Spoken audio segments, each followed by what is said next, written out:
This code is a presence check. Okay, so I'm going to quickly go through what it's doing. I am initializing the variables here so that we can use them later in the code. I've got layout for printing, and I've got a valid username here set as nothing to start off with. Okay, so I've got a subprogram, and my first subprogram is called getUsername. What this is going to do is going to check to make sure that the username is present when somebody enters a username. So here I am setting the initial value as empty.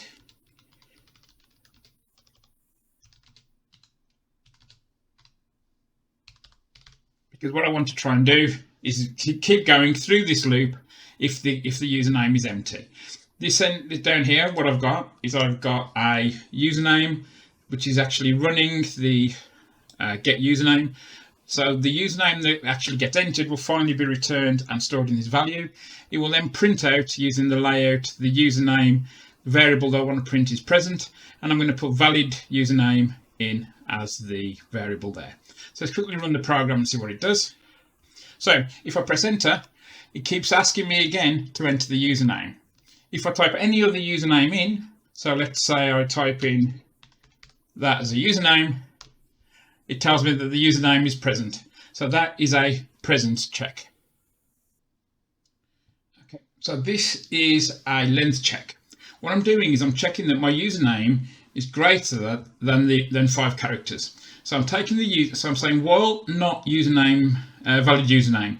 So I've set valid username as false at the beginning. So I'm flagging that as the variable I'm going to use to figure out whether this is valid or not.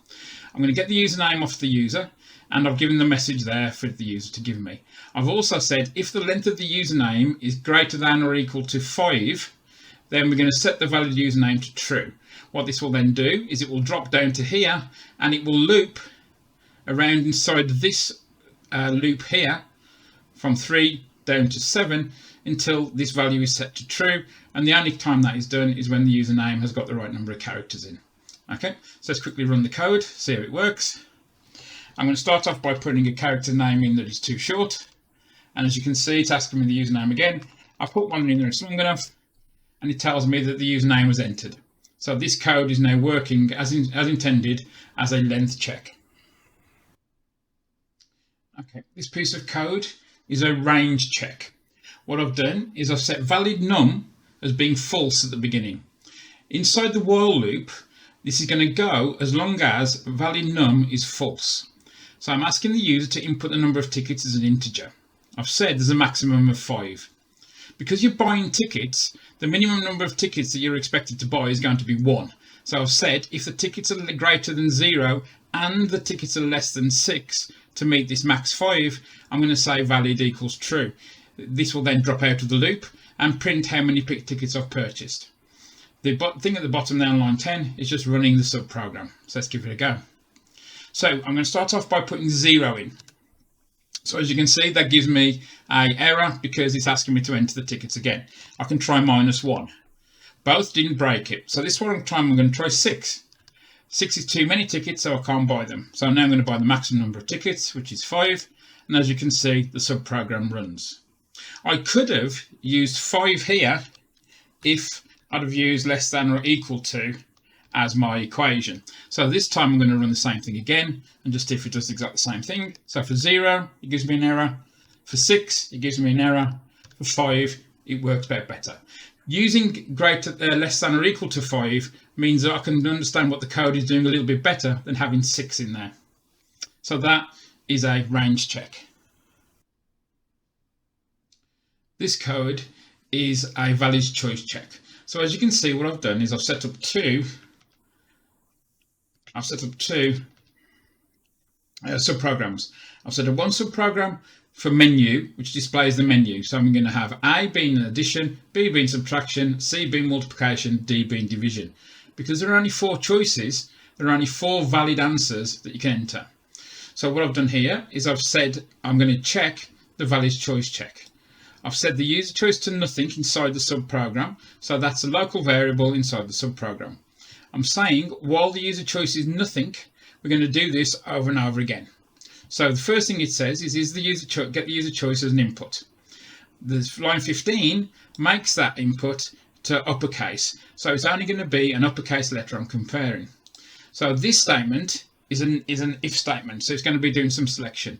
So if the user choice is not A, and it's not B, and it's not C, and it's not D, we're going to set the user choice back to 0 and say that is an invalid answer. So when this is set back to 0, it means when it gets to line 19, it's going to loop back to the while and check inside the while. And because I've set the choose back to nothing, it will continue asking. The only time it will drop out of the loop is when I give it an answer that is in one of the selection statements in the AND. So let's quickly run that and make sure it works. So as you can see, it's printed my menu. It's asked me for a choice. I'm going to start off by saying X, and it's telling me it's not valid and I need to make a new choice. I'm going to try a number. It won't let me do a number. I'll try and enter.